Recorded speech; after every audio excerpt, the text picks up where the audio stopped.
வணக்கம் நண்பர்களே. உங்கள் அனைவரையும் அம்மா அறக்கட்டளையின் சார்பாக வரவேற்பதில் மிக்க மகிழ்ச்சி. இன்னைக்கு வந்து நம்ம டிஎன்பிஎஸ்சி குரூப் 4 எக்ஸாம் 2025 இன்னைக்கு நடந்த அந்த குரூப் 4 எக்ஸாமுடைய அந்த கொஸ்டினுக்குரிய ஆன்சர் கீ வந்து பார்த்துடலாம் அப்படின்னு இருக்கோம். இதுல வந்து பொது அறிவு பகுதியில ஒரு 10 வினாக்களுக்கு மட்டும் நம்ம விடை வந்து எக்ஸ்பிளனேஷனோட கொடுத்துருக்கோம். இப்போ ஃபுல்லா எல்லாம் கொடுத்தோம் அப்படின்னா ரொம்ப டைம் ஆகும் அப்படின்றதுனால ஒரு 10 கொஸ்டினுக்கு மட்டும் எக்ஸ்பிளனேஷனோட கொடுத்துருக்கோம். அதை அதை தொடர்ந்து அடுத்த வினாக்களுக்கும் தொடர்ந்து அடுத்து வரக்கூடிய வீடியோல வந்து அப்லோட் பண்ணலாம் அப்படின்னு இருக்கோம். நீங்க வந்து தொடர்ந்து நம்ம சேனலை பாருங்க. சப்ஸ்கிரைப் பண்ணாதவங்க சப்ஸ்கிரைப் பண்ணி வச்சுக்கோங்க.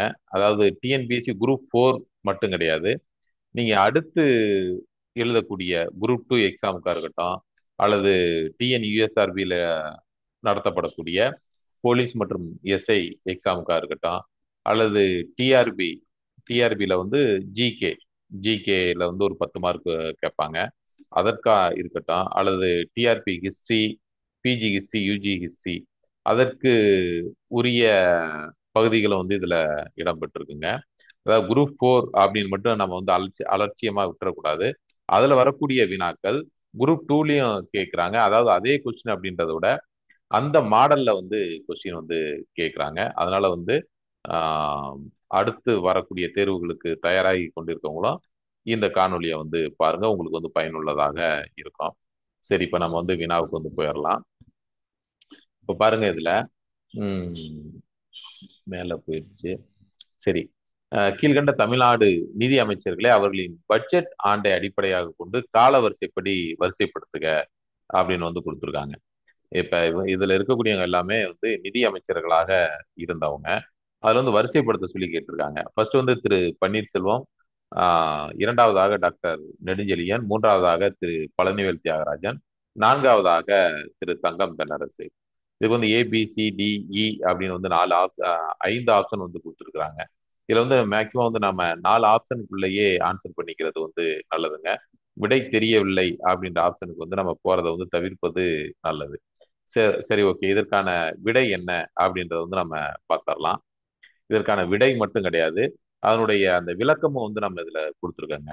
இதுக்கு வந்து சரியான விடை அல்லது சரியான வரிசை அப்படின்னு பார்க்கும்போது சி 2 1 3 4. ஃபர்ஸ்ட் வந்து டாக்டர் நெடுஞ்செழியன்.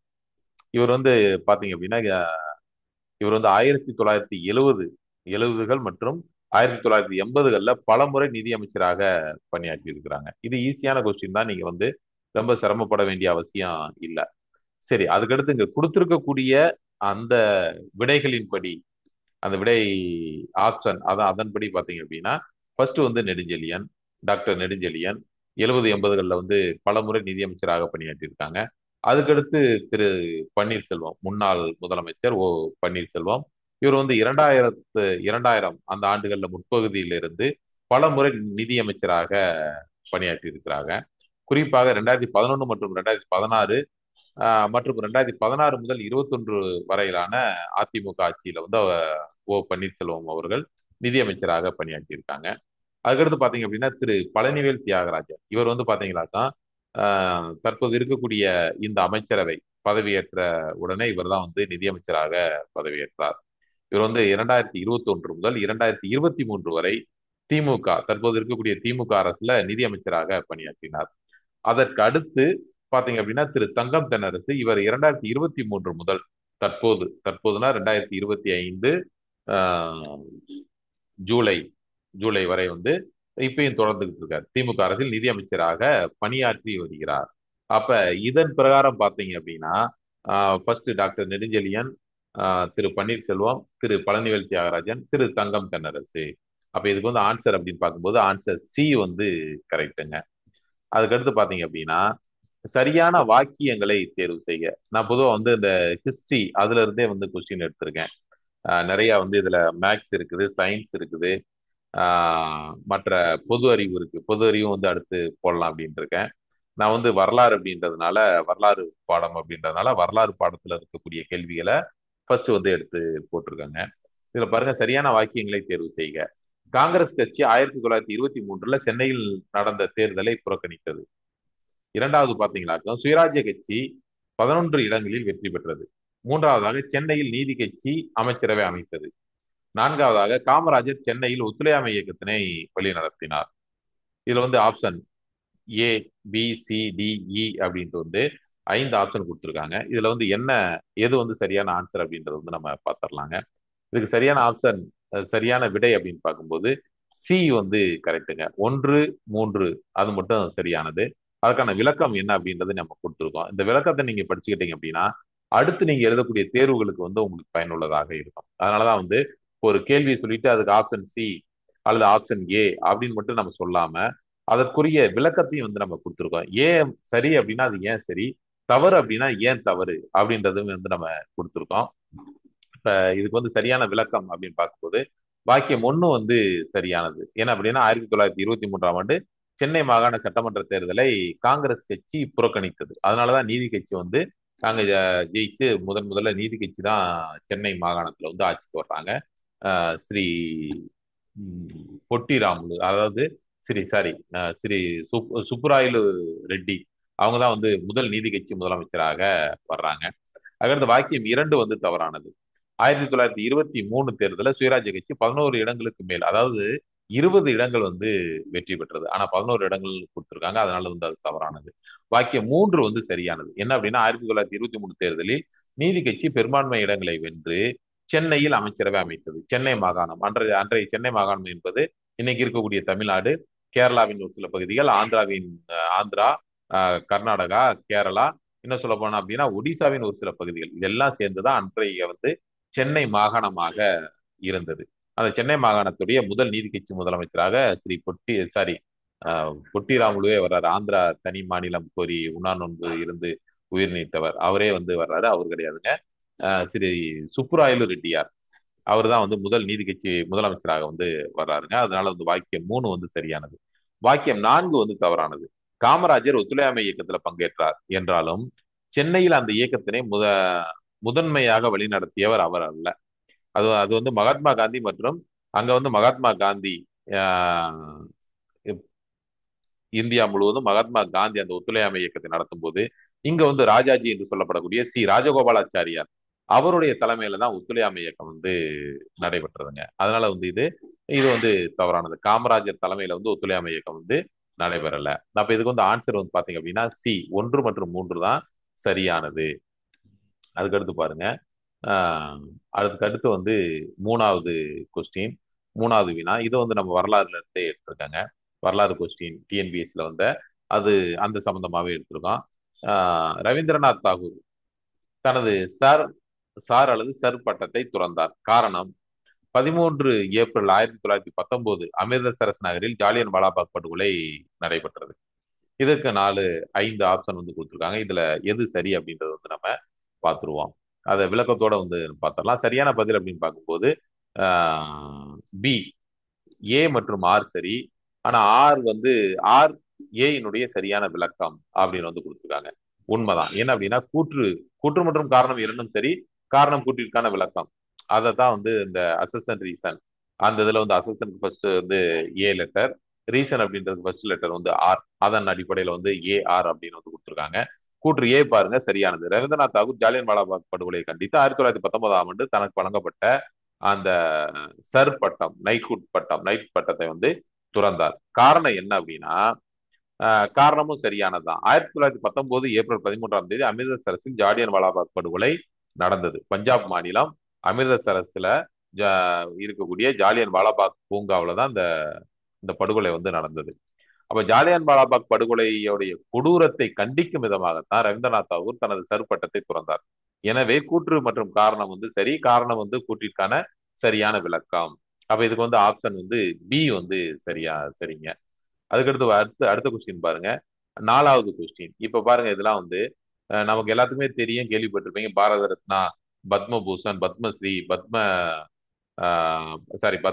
விபூஷன், பாரத ரத்னா, பத்ம விபூஷன், பத்மஸ்ரீ, பத்மபூஷன், இந்த விருதுகளை வந்து படுத்த சொல்லியிருக்காங்க. அதாவது இதுல வந்து எது வந்து இந்தியாவுல மிக உயரிய விருதாக வழங்கப்படுகிறது, அந்த உயரிய விருது அதுக்கு அடுத்த லெவல்ல அந்த மாதிரி வந்து கால வரிசைப்படுத்த வந்து சொல்லியிருக்காங்க. இதற்கான சரியான ஆன்சர் வந்து நம்ம பார்த்துட்டோம் அப்படின்னா இதுக்கு வந்து சரியான ஆன்சர் வந்து பி. பி வந்து சரியான ஆன்சர். 1, 2, 4, 3. அதுக்கு வந்து விளக்கமும் நம்ம கொடுத்துருக்கோம் பாருங்க. இந்த விருதுகள் வந்து ஆப்ஷன் பி அப்படின்றது வந்து சரி. இதுல என்ன அப்படின்னா கொஞ்சம் அலைன்மெண்ட் வந்து கொஞ்சம் இதா இருக்கும் தெரிய. அலைன்மெண்ட் வந்து 1.5 வந்து வைக்கல. அதனால வந்து கொஞ்சம் எழுத்துக்கள் வந்து கொஞ்சம் சிறியதாக இருக்குங்க. பார்த்துக்கோங்க. இந்த விருதுகள் அனைத்தும் 1954ஆம் ஆண்டு ஜனவரி 2ஆம் தேதி இந்திய அரசால் நிறுவப்பட்டது. எனவே அவை உருவாக்கப்பட்ட ஆண்டு அடிப்படையில் ஒரே நேரத்தில் நிறுவப்பட்டன. ஆனா இருந்தாலும் காலவரிசைப்படி வரிசைப்படுத்துக அப்படின்ற கேள்விக்கு நம்ம முக்கியத்துவம் கொடுத்தோம் அப்படின்னா இந்தியாவில் வந்து அதாவது உயரிய விருது அப்படின்னு பார்க்கும்போது பாரத ரத்னா இது வந்து இந்தியாவின் மிக உயரிய குடிமக்கள் விருது. கலை, இலக்கியம், அறிவியல், பொது சேவை மற்றும் விளையாட்டு போன்ற துறைகளில் மிக சிறந்த சேவையை அங்கீகரிப்பதற்காக இந்த விருதானது வழங்கப்படுகிறதுங்க. அதுக்கு அடுத்த லெவல்ல தான் பாரத ரத்னாவுக்கு அடுத்து தான் பத்ம விபூஷன். இது வந்து பாத்தீங்கன்னா இந்தியாவின் இரண்டாவது மிக உயரிய குடிமக்கள் விருது. இது வந்து அரசு சேவை உட்பட எந்த ஒரு துறையிலும் சிறப்பான மற்றும் விதிவிலக்கான சேவைகளுக்காக வழங்கப்படக்கூடிய ஒரு விருதுங்க. அதுக்கடுத்து தான் பத்ம பூஷன். இது இந்தியாவின் மூன்றாவது மிக உயரிய குடிமக்கள் விருது. எந்த ஒரு துறையாக இருந்தாலும் அந்த துறையில் உயர்தர சேவை செய்தவர்களுக்காக வழங்கப்படக்கூடியது இந்த பத்ம பூஷன். பத்மஸ்ரீ இது வந்து இந்தியாவின் நான்காவது மிக உயரிய குடிமக்கள் விருது. இது வந்து கலை, கல்வி, தொழில், இலக்கியம், அறிவியல், விளையாட்டு, சமூக சேவை போன்ற பல்வேறு துறைகளில் சிறப்பான சேவைக்காக வழங்கப்படுகிறது. அதன் அடிப்படையில் தான் ஃபர்ஸ்ட் பாரத ரத்னா, பத்ம விபூஷன், பத்மபூஷன், பத்மஸ்ரீ அப்படின்றதான் வந்து இதுக்கு சரியான இதுங்க. அதன் அடிப்படையில் பார்க்கும்போது ஆப்ஷன் பி வந்து சரி. அதுக்கு அடுத்த கேள்வி பாருங்க. சரியான விடையை தேர்ந்தெடுக்கவும். இதுல பாருங்க, அதாவது கூற்று காரணம் அப்படின்னு தான் கேட்டிருக்காங்க. இப்ப பாத்தீங்க அப்படின்னா பொதுவாக நேரடியான கேள்விகள் வந்து கேட்கப்படுவது குறைவு. பொதுவாக அந்த கூற்று காரணம் எது சரி எது சரியல்ல அந்த மாதிரியான வினாக்கள் தான் வந்து அதிகமாக வருது. சரியான விடையை தேர்ந்தெடுக்கவும். கூற்று கூற்றுன்றது அசசன் ஏ. இதுல வந்து ஸ்பேஸ் மெய்ட் MAITRI என்பது இந்தியா மற்றும் ஆஸ்திரேலியாவுக்கு இடையிலான கூட்டு விண்வெளி திட்டம் அப்படின்னு கொடுத்துருக்காங்க. காரணம் ரீசன் இத்திட்டத்தின் மூலம் விண்வெளிக்கான அணுகல் செலவினை இந்தியா குறைக்க எண்ணுகிறது அப்படின்னு வந்து கொடுத்துருக்காங்க. இதுல வந்து எது சரியான ஆன்சர்? நம்ம சரியான ஆன்சரை பார்த்தோம் அப்படின்னா அதாவது ஏ வந்து சரி, ஆனால் வந்து ஆர் வந்து தவறுங்க. ஏ வந்து சரி, ஆனால் வந்து ஆர் தவறு. என்ன அப்படின்னா அதுக்கான விளக்கம் வந்து கொடுத்துருக்கோம். ஸ்பேஸ் MAITRI என்பது இந்தியா மற்றும் ஆஸ்திரேலியாவிற்கு இடையிலான கூட்டு விண்வெளி திட்டம். இந்த கூற்று சரியானதான். ஸ்பேஸ் மைட்ரி MAITRI என்பது Australia India's technical research and innovation என்பது இந்தியா மற்றும் ஆஸ்திரேலியா இடையிலான ஒரு விண்வெளி கூட்டுறவு திட்டம் அப்படின்னு வந்து சொல்லியிருக்காங்க. இந்த இந்திய விண்வெளி ஆய்வு நிறுவனம் இஸ்ரோ ஆஸ்திரேலிய நிறுவனம் தயாரித்த செயற்கைக்கோளை விண்ணில் செலுத்த உள்ளது. இது வந்து இரு நாடுகளுக்கு இடையேயான தொழில்நுட்ப ஆராய்ச்சி மற்றும் புத்தாக்கங்களுக்கான ஒரு திட்டமாகும். அப்ப கூற்று வந்து சரி, காரணம் வந்து தவறு. ஏன் அப்படின்னா இத்திட்டத்தின் மூலம் விண்வெளிக்கான அணுகல் செலவினை இந்தியா குறைக்க எண்ணுகிறது அப்படின்றது வந்து தவறுங்க. ஸ்பேஸ் மெய்ட்ரி இந்த திட்டத்தின் முக்கிய நோக்கம் வந்து விண்வெளிக்கான அணுகல் செலவை குறைப்பது அல்ல, மாறாக இது புவி கண்காணிப்பு செயற்கைக்கோள் தரவு பயன்பாடு, விண்வெளி பற்றிய விழிப்புணர்வு, வானிலை மற்றும் காலநிலை ஆய்வுகள் போன்ற துறைகள்ல இரு நாடுகளுக்கு இடையேயான ஒத்துழைப்பை மேம்படுத்துவதுதான் இதனுடைய நோக்கம். அதனால வந்து இந்த ரீசன் காரணம் வந்து தவறுங்க. இதனுடைய இதனுடைய நேரடியான நோக்கம் அதுதான் அப்படின்னு வந்து சொல்றாங்க. அப்ப இதுக்கு வந்து ஆப்ஷன் வந்து சி, ஏ வந்து சரி, ஆனால் ஆர் என்பது ரீசன் வந்து தவறு. அதாவது கீழ்கண்ட நூல்களை ஆசிரியர்களோடு பொருத்தவும் அப்படி வந்து கொடுத்துருக்காங்க. வெற்றி வேட்கை, ஔவையார், நன்னெறி, குமரகுருபர், நீதிநெறி விளக்கம், அதிவீர ராமபாண்டியர், நல்வழி, துரை கமலம், சிவபிரகாசர் அப்படின்னு கொடுத்துருக்காங்க. இதுக்கு வந்து நம்ம விளக்கத்தோடவே ஆன்சர் பார்த்துடலாங்க. சரியான விடை அப்படின்னு பாத்தீங்கன்னாக்கா சி, 3-4-2-1. அதனுடைய சரியான அந்த பொருத்தங்கள் வெற்றி வைக்க இதனுடைய ஆசிரியர் அதிவீர ராமபாண்டியன். இவர் வந்து 16ஆம் நூற்றாண்டை சேர்ந்த ஒரு பாண்டிய மன்னர் மற்றும் சிறந்த, அதாவது பாண்டிய மன்னர் மட்டும், அதாவது அந்த காலங்கள்ல ஆஹ் மன்னர் வந்து சிறந்த புலவர்களாகவும் இருந்திருக்காங்க. புலவர்களை ஆதரிக்கக்கூடியவர்களாக மட்டுமல்லாம புலவர்களாகவும் இருந்திருக்காங்க. அந்த மாதிரி அதிவீர ராமபாண்டியன் வந்து 16ஆம் நூற்றாண்டை சேர்ந்த ஒரு பாண்டிய மன்னர் மற்றும் சிறந்த தமிழ் புலவர். வெற்றி வேட்கை, நருந்தொகை என்றும் இது வந்து அழைக்கப்படுகிறது. அப்ப வெற்றி வேட்கை வந்து அதிவீர ராம பாண்டியர். நன்னறி, இதன் ஆசிரியர் வந்து துரைமங்கலம் சிவப்பிரகாசார். இவர் வந்து 17ஆம் நூற்றாண்டை சேர்ந்த ஒரு சிறந்த தமிழ் அறிஞர். இவர் வந்து பல நூல்களை வந்து எழுதியிருக்கிறாருங்க. நீதிநெறி விளக்கம், இதனுடைய ஆசிரியர் வந்து குமரகுருபர். இவர் வந்து 17ஆம் நூற்றாண்டை சேர்ந்த சைவ சமய பெரியார் மற்றும் கவிஞர். நீதிநெறி விளக்கம் என்பது ஒரு நீதி நூலாக அழைக்கப்படுகிறது. நல்வழி, இதனுடைய ஆசிரியர் வந்து ஔவையார். இவர் வந்து சங்ககாலம் தொட்டு பல்வேறு காலகட்டங்கள்ல வாழ்ந்ததாக கருதப்படுகிறது. அதாவது அந்த அந்த காலகட்டங்கள்ல வந்து ஆஹ் ஒரு முதிய பெண் புலவர் அப்படின்னாலுமே அவர் வந்து ஔவையார் அப்படின்னு சொல்லக்கூடிய ஒரு வழக்கம்லாம் இருந்ததாக வந்து சொல்லுவாங்க. இவர் வந்து நல்வழி அப்படின்ற ஒரு நீதி நூல், இது வந்து ஒரு நீதி நூல், இதை எழுதியவர் வந்து ஔவையார். அப்ப இதுக்கு சரியான விளக்கம், சரியான விடை அப்படின்னு பார்க்கும்போது சி, 3-4-2-1ங்க. வெற்றி வேட்கை அதிவீரராம பாண்டியன், நன்னறி துரைக்கமலம் துரைமங்கலம் சிவப்பிரகாசார், நீதிநெறி விளக்கம் குமரகுருபர், நல்வழி ஔவையார். அடுத்த வீணா பாருங்க. கீழ்கண்டவற்றில் காந்தி இர்வின் ஒப்பந்தத்தில் ஏற்றுக்கொள்ளப்பட்ட அம்சங்கள் எவை? அதாவது உப்பை சுய பயன்பாட்டிற்கு உற்பத்தி செய்ய அனுமதித்தது. இரண்டாவது பாயிண்ட் வந்து வன்முறையில் ஈடுபடாத அரசியல் கைதிகளை தொடர்ந்து சிறையில் வைப்பது. அந்நிய துணிகளை விற்கும் கடைகளின் முன் ஆர்ப்பாட்டங்களை நடத்த அனுமதிப்பது. பகத்சிங் மற்றும் அவரது தோழர்களுக்கு விதிக்கப்பட்ட மரண தண்டனையை குறைப்பது. இதுல எதெல்லாம் அந்த காந்தி இர்வின் ஒப்பந்தத்துல ஏற்றுக்கொள்ளப்பட்ட அம்சங்கள் அப்படின்னு வந்து கேட்டிருக்காங்க. நம்ம வந்து விளக்கத்தோட விடையை வந்து பார்த்துடலாங்க. சரியான விடை அப்படின்னு பார்த்தீங்க அப்படின்னா பி, 1 மற்றும் 3 மட்டும்தான் சரி. அதுக்கான விளக்கம் என்ன அப்படின்றத வந்து நம்ம பார்த்துடலாம். காந்தியடிகளின் ஒப்பந்தம் March 5, 1931 மகாத்மா காந்திக்கும் அப்போதைய இந்திய வைஸ்ராயாக இருந்த இர்வின் பிரபுக்கும் இடையே ஏற்பட்டது. இந்த ஒப்பந்தத்துடைய முக்கிய அம்சங்கள் என்ன அப்படின்னா, அதாவது ஆஹ் காந்தியடிகள் வந்து 2வது வட்டமேஜை மாநாட்டில் தான் கலந்துக்கிடுவார். இந்த காந்தியடிகளின் ஒப்பந்தத்துக்கு பிறகுதான் 3 வட்டமேஜை மாநாடு நடைபெறும். முதல்லயும் கலந்துக்கிற மாட்டாரு, 3வது வட்டமேஜை மாநாட்டிலையும் கலந்துக்கிற மாட்டாரு. இந்த 2வது வட்டமேஜை மாநாட்டில் மட்டும்தான் கலந்துக்கிடுவாரு. அவர் இந்த காந்தியடிகளின் ஒப்பந்தம் ஏற்பட்ட பிறகுதான் அதுல வந்து கலந்துக்கிடுவார் அப்படின்றது ஒரு கூடுதல் செய்தி. உப்பை வந்து சுய பயன்பாட்டிற்கு உற்பத்தி செய்ய அனுமதிப்பது. இது வந்து இது வந்து ஒப்பந்தத்தில் ஏற்றுக்கொள்ளப்பட்ட ஒரு முக்கியமான அம்சம். அதான் உப்பு சத்தியாகிரகம் 1930 வந்து நடத்துறாங்க. இந்த கடல், அதாவது கடலோர பகுதிகளில் வாழக்கூடிய மக்கள் தங்கள் சொந்த பயன்பாட்டிற்காக உப்பை வந்து உற்பத்தி செய்யவும் அவற்றை சேகரிக்கவும் விற்பதற்கு அனுமதிக்கப்பட்டனர். அது உண்மைதான். அதுக்கடுத்து பாருங்க, வன்முறையில் ஈடுபடாத அரசியல் கைதிகளை தொடர்ந்து சிறையில் வைப்பது. இது வந்து தவறு. பாருங்க, வன்முறையில் ஈடுபடாத அரசியல் கைதிகளை விடுதலை செய்யணும். ஆனா இவங்க என்ன போட்டிருக்காங்கன்னா தொடர்ந்து சிறையில் வைப்பது. இது வந்து ஒரு தவறான அம்சம். காந்தியடிகளின் ஒப்பந்தத்துடைய முக்கிய நிபந்தனைகள்ல மிக முக்கியமானது என்ன அப்படின்னா, வன்முறையில் ஈடுபடாத அனைத்து அரசியல் கைதிகளையும் உடனடியாக விடுவிக்கணும் அப்படின்றதுதான் இதனுடையது. அப்படின்றப்ப இந்த 2வது வந்து தவறு. அதுக்கடுத்து பாருங்க, அந்நிய துணிகளை விற்கும் கடைகளின் முன்பு ஆர்ப்பாட்டங்களை நடத்த அனுமதிப்பது. இது வந்து ஒப்பந்தத்தில் ஏற்றுக்கொள்ளப்பட்ட ஒரு மற்றொரு முக்கியமான ஒரு அம்சம்.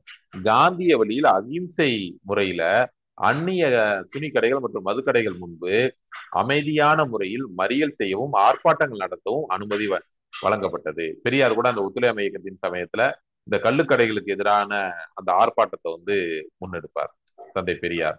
அதுக்கடுத்து பாருங்க, பகத்சிங் மற்றும் அவர் தோழர்களுக்கு விதிக்கப்பட்ட மரண தண்டனையை குறைப்பது. இது வந்து நிறைய காந்தியடிகள் மேல ஒரு நிறைய விமர்சனங்கள் எல்லாமே உண்டு. சரிங்களா? இது வந்து தவறு.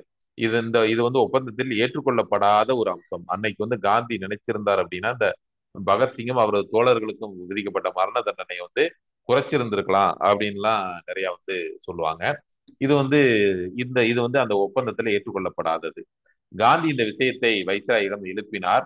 ஆனால் வந்து இர்வின் வந்து மரண தண்டனையை ரத்து செய்யவோ அல்லது குறைக்கவோ முடியாது அப்படின்னு மறுத்து விட்டார். இது வந்து ஒப்பந்தத்தினுடைய ஒரு பகுதியாக கருதப்படவில்லை. மற்றும் காந்தி இர்வினின் ஒப்பந்தத்திற்கு பிறகு பகத்சிங், சுகதேவ், ராஜகுரு 3 பேர் வந்து தூக்குல போடப்பட்டாங்க. இப்படி பார்க்கும்போது பாத்தீங்க அப்படின்னா ஆப்ஷன் பி தான் கரெக்ட். 1 மற்றும் 3 மட்டும்தான் சரி. மீதி 2, 4 வந்து தவறுங்க. அதுக்கான விளக்கத்தையும் நம்ம கொடுத்துட்டோம். அடுத்து பாருங்க, கூற்று காரணம். முன்னாடியே சொன்ன மாதிரி கூற்று காரணத்துல இருந்து அதிகமான கேள்விகள் வந்து வந்திருக்கு. கூற்று ஏ அசசன் அப்படின்றது இந்திய அரசியலமைப்பு உள்ளடக்கம் கூட்டாட்சி அரசியலமைப்பு ஆகும். இந்திய அரசியலமைப்போட உள்ளடக்கம் வந்து கூட்டாட்சி அரசியலமைப்பு ஆகும். காரணம், இந்த அரசியலமைப்பு ஐக்கிய அமெரிக்க நாடுகள் யுஎஸ்ஏ போல் இரட்டை குடியுரிமையை வழங்கியுள்ளது. இது வந்து தவறுங்க. இதற்கான விளக்கத்தை வந்து நம்ம கொடுத்துருக்கோம் பாருங்க. அதாவது கூற்று ஏ சரி, ஆனா காரணம் தவறு. இப்ப அமெரிக்காவில எல்லாம் பாத்தீங்கன்னாக்கா அங்க வந்து கூட்டாட்சி அமைப்பு உண்டு. அதே சமயத்துல இரட்டை குடியுரிமை, அதாவது இரட்டை குடியுரிமை அப்படின்றது நீங்க படிச்சிருப்பீங்க. இப்ப நம்ம வி ஆர் இந்தியன்ஸ், நம்ம அதான், அதாவது நேஷனாலிட்டி அப்படின் போது இந்தியன் அப்படின்றது மட்டும் தான் நம்ம வந்து போட்டுக்கிறோம். தமிழன் அப்படின்னு வந்து நம்ம போட்டுக்கிறது கிடையாது. வெளியில வேணா நம்ம வந்து சொல்லிக்கலாம், நான் வந்து தமிழன், நான் வந்து கன்னடன், நான் வந்து தெலுங்கன் அப்படின்னு வந்து நம்ம சொல்லிக்கிறலாம். ஆனா வந்து அது அபிஷியலா வந்து நம்ம அதை வந்து போட முடியாது. அதான் வந்து விளக்கம் கொடுத்துருக்காங்க பாருங்க. கூற்று இந்திய அரசியலமைப்பு உள்ளடக்கம் கூட்டாட்சி அரசியலமைப்பு ஆகும். இது வந்து சரியானது. இந்தியா என்பது இந்த கூற்று வந்து சரியானது. இந்திய அரசியலமைப்பு கூட்டாட்சி ஒரு ஒரு பெடரல் மற்றும் அந்த ஒற்றையாட்சி அம்சங்களுடைய கலவையாக இருந்தாலும் அதிகார பகிர்வு மற்றும் அந்த முக்கிய அதாவது மாநில அரசுகளுக்கு இடையேயான எழுதப்பட்ட அரசியலமைப்பு, அதனுடைய மேலாதிக்கம், சுதந்திரம், நீதித்துறை போன்ற பல கூட்டாட்சி அம்சங்களை வந்து இது கொண்டிருப்பதால் பொதுவாக இந்திய அரசியலமைப்பு வந்து ஒரு கூட்டாட்சி அரசியலமைப்பு அப்படின்னே வந்து சொல்றோம். அதுலயும் நிறைய விமர்சனங்கள் எல்லாமே உண்டு. ஆனா அரசியலமைப்பின்படி அது கூட்டாட்சி அரசியலமைப்பு தான். அதுல வந்து எந்த ஒரு மாற்று கருத்தும் கிடையாது. ஆனா அந்த காரணம் பாருங்க, இந்த அரசியலமைப்பு ஐக்கிய அமெரிக்க நாடுகள் போல இரட்டை குடியுரிமையை வழங்கியுள்ளது. இது வந்து தவறுங்க. இப்ப அமெரிக்காவில் வந்து அந்த இரட்டை குடியுரிமை உண்டு. அமெரிக்கன் அப்படின்றது ஒரு குடியுரிமை உண்டு, நேஷனாலிட்டி. அதுக்கடுத்து வந்து அந்த ஸ்டேட், அந்த மாகாணம், அந்த மாகாணத்திற்கு ஒரு குடியுரிமை வந்து உண்டு அமெரிக்காவில். ஆனா இந்தியாவில் வந்து அது தவறுங்க. இந்த காரணம் வந்து தவறானது. இந்திய அரசியலமைப்பு ஒற்றை குடியுரிமையை வழங்கியுள்ளது. இந்தியன் சிங்கிள் சிட்டிசன்ஷிப் அதான் மட்டுமே வழங்குகிறது. அதாவது ஒருவர் இந்தியாவின் குடிமகன் மட்டுமே தவிர எந்த ஒரு மாநிலத்தின் தனிப்பட்ட குடிமகன் அல்ல. இது வந்து அமெரிக்கா போன்ற நாட்டுல இருக்கிற மாதிரி இங்க வந்து கிடையாது அப்படின்னு வந்து சொல்லியிருக்காங்க. அப்ப இது வந்து கூற்று ஏ சரி, ஆனால் காரணம் வந்து தவறுங்க. அதுக்கடுத்த கொஸ்டின் பாருங்க, 9வது கொஸ்டின். சரியான கீழ் காண்பனவற்றை சரியாக பொறுத்துக. இது வந்து ஆப்போசிட் சைடு வந்திருக்கணும். அதாவது சார்ந்து இருக்கும் குழந்தைகளுக்கு நிதியுதவி, ஆதரவற்ற மற்றும் அனாதை சிறுமிகளை பராமரித்தல், வளர்ப்பு மற்றும் பராமரிப்பு சேவைகள் திட்டம், சிறுவர்களுக்கான பராமரிப்பு இல்லம். அதுக்கு அப்படியே ஆப்போசிட்ல வரக்கூடியதான் 18 மற்றும் 21 வயதுக்கு உட்பட்ட இடைப்பட்டவர்கள். இரண்டாவது வந்து ஆதரவற்ற கைவிடப்பட்ட மற்றும் தனியான சிறுவர்களுக்கு வழங்குதல். மூன்றாவது வந்து 16 வயதுக்கு உட்பட்ட சிறுவர்கள். நான்காவது 6 மற்றும் 16 வயதுக்கு உட்பட்ட சிறுவர்கள். இது வந்து சரியாக பொருத்த சொல்லியிருக்காங்க. நம்ம வந்து விளக்கத்தோடையே நம்ம பார்த்துடலாங்க. இதுக்கு 9வது வந்து சரியான ஆன்சர் அப்படின்னு பாத்தீங்கன்னா சி, 3, 4, 2, 1. அதான் வந்து சரி. அதுக்குரிய விளக்கத்தையே நம்ம பார்த்துடலாம். கொடுக்கப்பட்ட சேவை திட்டங்கள் மற்றும் அவற்றின் சரியான விளக்கங்கள், வயது வரம்புகள் வந்து கீழே வந்து கரெக்டாக வந்து பொறுத்திருக்காங்க. சார்ந்திருக்கும் குழந்தைகளுக்கு நிதி உதவி, இது வந்து பொதுவாக 3 முதல் 16 வயதுக்கு உட்பட்ட சிறுவர்களுக்கு ஒரு வழங்கப்படக்கூடிய நிதி உதவியை வந்து சொல்லக்கூடியது.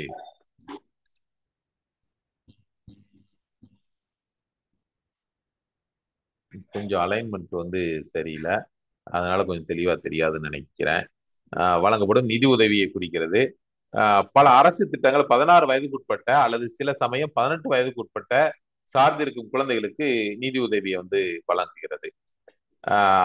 அதுக்கடுத்து பாருங்க, ஆப்ஷன் பி, ஆதரவற்ற மற்றும் அனாதை சிறுமிகளை பாதுகாத்தல். இது வந்து பாத்தீங்களாக்கா 4, 6 மற்றும் 16 வயதுக்கு உட்பட்ட சிறுமிகளை பராமரிக்கும் திட்டத்தை இது வந்து குறிக்கிறதுங்க. ஆதரவற்ற மற்றும் அனாதை சிறுமிகளுக்கான குறிப்பிட்ட பராமரிப்பு திட்டங்கள் குறிப்பிட்ட வயது வரம்புகளை கொண்டிருக்கலாம் அப்படின்றாங்க. வளர்ப்பு மற்றும் பராமரிப்பு சேவைகள் திட்டம், இந்த திட்டம் வந்து அதாவது ஆதரவற்ற கைவிடப்பட்ட மற்றும் தனியான சிறுவர்களுக்கு வழங்குறதா என்பதை நோக்கமாக கொண்டுள்ளது இந்த திட்டம். இத்தகைய சேவைகள் உயிரியல் பெற்றோருடன் வாழ முடியாத குழந்தைகளுக்கு ஒரு மாற்று குடும்ப சூழலை வழங்குகிறது. பாருங்க, உயிரியல் பெற்றோர்னா அவர்களது பெற்ற குழந்தைகள். நிறைய பேர் எடுக்கிறாங்க. இப்போ வந்து தத்தெடுத்தல் வந்து அதிகமாக இருக்குது. அதனாலதான் அந்த உயிரியல் பெற்றோர் அப்படின்ற வார்த்தைகள் வந்து பயன்படுத்துறாங்க. சிறுவர்களுக்கான பராமரிப்பு இல்லம். இது வந்து சிறுவர்களுக்கான பராமரிப்பு இல்லங்கள் பொதுவாக 18 வயதுக்குட்பட்ட குழந்தைகளை பராமரிக்கும். ஆனால் சட்டப்படி உயர்கல்வி அல்லது தொழில்சார் பயிற்சி போன்ற காரணங்களுக்காக 18 மற்றும் 21 வயதுக்கு இடைப்பட்டவர்களுக்கு கூட பராமரிப்பு நீட்டிக்கப்படலாம். எனவே இது இந்த வயதுக்கு பிரிவினருக்கு சேவையையும் குறிக்கிறது. அப்ப இதுக்கான ஆன்சர் அப்படின்னு பார்க்கும்போது சி 3, 4, 2, 1. அடுத்து பாருங்க, 10வது கொஸ்டின். கூற்று 1966 இருந்து 69 இந்த திட்ட காலம் 5 ஆண்டு திட்டம். அதுல வந்து பாத்தீங்கன்னாக்க இந்த 66 முதல் 69 திட்ட காலம் வந்து ஆண்டு திட்டம் அல்லது திட்ட விடுமுறை காலம், ஓராண்டு திட்டம் அப்படின்னு வந்து சொல்லுவாங்க. விடுமுறை காலம் என அழைக்கப்படுகிறது. காரணம் என்ன அப்படின்னா, சீனா மற்றும் பாகிஸ்தானுடன் ஏற்பட்ட 2 பெரிய மோதல்கள் தான் இதற்கு காரணம் அப்படின்னு வந்து சொல்றாங்க. இதுக்கான சரியான விடை அப்படின்னு பாத்தீங்க அப்படின்னா ஆப்ஷன் சி ஏயும் ஆரும். அதாவது கூற்று மற்றும் காரணம் இரண்டுமே சரி. அதே மாதிரி ஆர், அதாவது கூற்றுக்கான சரியான விளக்கம், காரணம் வந்து கூற்றுக்கான சரியான விளக்கம் ஆகும். ஆர் என்பது ஏவிற்கான சரியான விளக்கம் ஆகும். அதுக்கான எக்ஸ்பிளனேஷன் பார்க்கும்போது 1966 இருந்து 69 திட்ட காலம் ஆண்டு திட்டம் அல்லது திட்ட விடுமுறை காலம் என அழைக்கப்படுகிறது. இந்த கூற்று சரியானதான். இந்தியாவில் 3வது 5 ஆண்டு திட்டம் 61 இருந்து 66 வரைக்கும் முடிவடைந்த பிறகு, அது இந்த சமயத்துலதான் ஜனதா கட்சி ஆட்சியில இருந்தது அப்படின்னு வந்து சொல்லுவாங்க. பல்வேறு பொருளாதார சிக்கல்கள் காரணமாக 4வது 5 ஆண்டு திட்டம் உடனடியாக தொடங்க இயலவில்லை. இதனால் 1966 முதல் 69 வரை 3 ஒரு வருட திட்டங்கள், ஆனுவல் பிளான்ஸ் செயல்படுத்தப்பட்டது. இந்த 3 ஆண்டு காலம் தான் திட்ட விடுமுறை காலம் அப்படின்னு வந்து சொல்றாங்க. அதாவது ஆண்டு திட்டம் அல்லது விடுமுறை காலம் அப்படின்னு சொல்றாங்க. காரணம் என்ன அப்படின்னா, ஏனெனில் சீனா மற்றும் பாகிஸ்தானுடன் ஏற்பட்ட 2 பெரிய மோதல்கள் தான். இது வந்து சரிதான். 1962 சீனாவுடனும் 1965 பாகிஸ்தானுடனும் இந்தியாவுக்கு ஏற்பட்ட போர்கள், அத்துடன் 1965-66 ஏற்பட்ட கடுமையான வறட்சி, போர் மட்டும் கிடையாது, இந்தியாவில் ஏற்பட்ட கடுமையான வறட்சி இந்திய பொருளாதாரத்தில் பெரும் தாக்கத்தை ஏற்படுத்தின. போர்கள் வந்து பாதுகாப்பு செலவுகளை அதிகரித்தன, பணவீக்கத்தை உண்டாக்கின, மேலும் திட்டங்களுக்கான நிதி ஆதாரங்களையும் குறைத்தன. இந்த நெருக்கடியான சூழ்நிலையில தான் 5 ஆண்டு திட்டத்தை நிறுத்திவிட்டு ஓராண்டு திட்டங்களை செயல்படுத்துவதற்கான ஒரு நிலைக்கு வந்து அன்றைய அரசாங்கம் வந்து தள்ளப்படுகிறது. எனவே போர் சூழல் திட்ட விடுமுறை காலத்திற்கு ஒரு முக்கியமான காரணம் அப்படின்றாங்க. அப்ப ஏ மற்றும் ஏயும் ஆரும் சரி. ஆனால் ஆர் என்பது ஏவிற்கான சரியான விளக்கம் ஆகும். ஓகே, அவ்வளவுதாங்க. 10 கொஸ்டின் வந்து நம்ம வந்து போட்டிருக்கோம். அடுத்து வந்து தொடர்ந்து இதே போல மற்ற வினாக்களுக்கும் விடை குறிப்புகள் வந்து போடலாம் அப்படின்னு இருக்கோம். தொடர்ந்து வந்து நம்ம சேனல் வந்து பாருங்க. நம்ம சேனலை வந்து சப்ஸ்கிரைப் பண்ணாதவங்க சப்ஸ்கிரைப் பண்ணி வச்சுக்கோங்க. உங்களுடைய நண்பர்கள், உறவினர்கள் யாராவது இந்த டிஎன்பிஎஸ்சி குரூப் 4 தேர்வு எழுதியிருந்தாங்க அப்படின்னா அவர்களுக்கும் வந்து நீங்க இந்த வீடியோ வந்து ஷேர் பண்ணுங்க. தொடர்ந்து இதே போல பேலன்ஸ் இருக்கக்கூடிய மீதி வினாக்களுக்கும் நம்ம வந்து அந்த வினாக்களுக்கு விடை அப்படின்றத விட அந்த வினாக்களுக்கான விடையோடு சேர்ந்த விளக்கங்களும் பதிவிடலாம் அப்படின்னு வந்து இருக்கோம். தொடர்ந்து நம்ம காணொலியை பாருங்க. தொடர்ந்து நம்ம காணொலியை பார்த்து நீங்க பயன்பெறணும் அப்படின்னு வந்து கேட்டுக்கிறோம். Wish you all the best.